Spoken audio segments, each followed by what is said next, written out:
Hey guys, Ethan from Tag Mods here again, and this is our Desert Trooper PC. Roll the intro.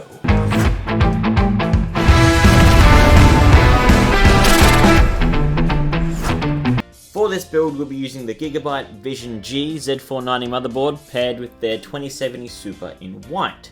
The CPU is going to be the Intel 10700K.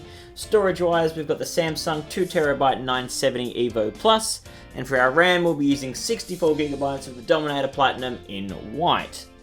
All of our storage will be covered by the Western Digital 6TB black drive. This build is sponsored by NZXT, and they sent across their H510 chassis. We opted for the standard over the Elite for the additional modding canvas it gives us. They provided their Kraken X52 and the Air RGB fans, which we actually didn't end up using, but that's alright.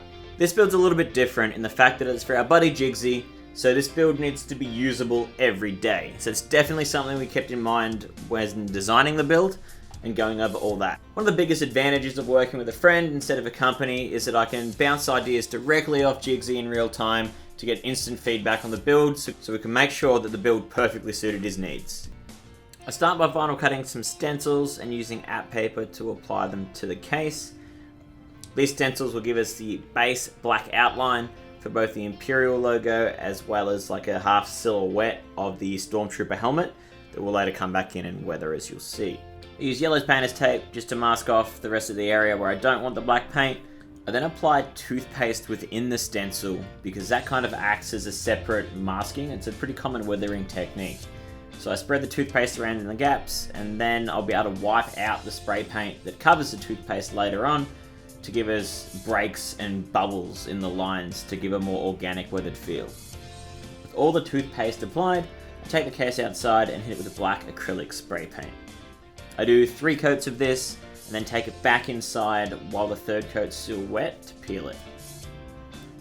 The reason we want to peel the panels while all the paint's still wet is because we don't want crisp lines in this instance. We want that top layer to kind of peel with the tape and then drop back down to give the resemblance of broken age lines that have been there for a long time. With all the vinyl removed, I come in with a clean cloth and wipe away the toothpaste. So the paint will dry on top of the toothpaste, but the toothpaste remains wet. So we can just wipe that away with a cloth super easily. And then I come in with a knife afterwards just to clean up some of the lines, just to scratch away at the paint just a little bit more to add to that weathered effect. Speaking of that weathered effect, if this case hadn't been sitting out in the desert, it definitely wouldn't be white anymore. So I blotched some black on the cloth to show paint chips.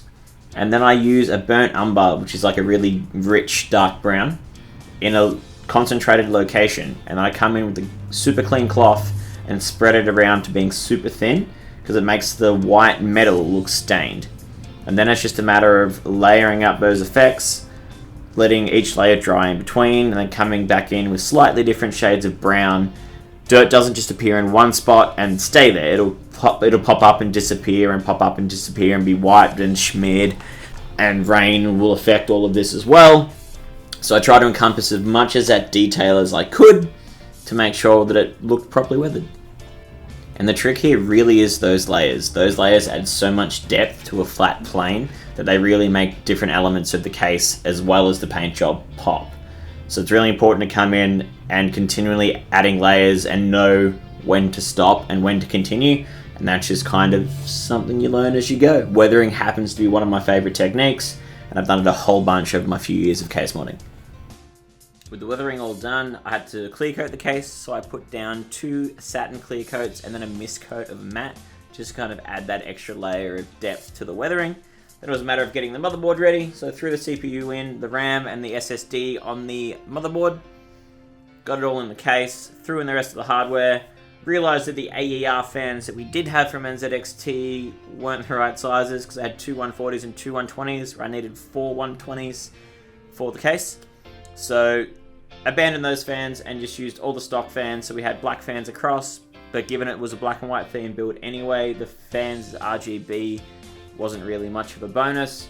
So we did add in some Hue LED strips at the top to white light just to make sure the case was well ambiently lit.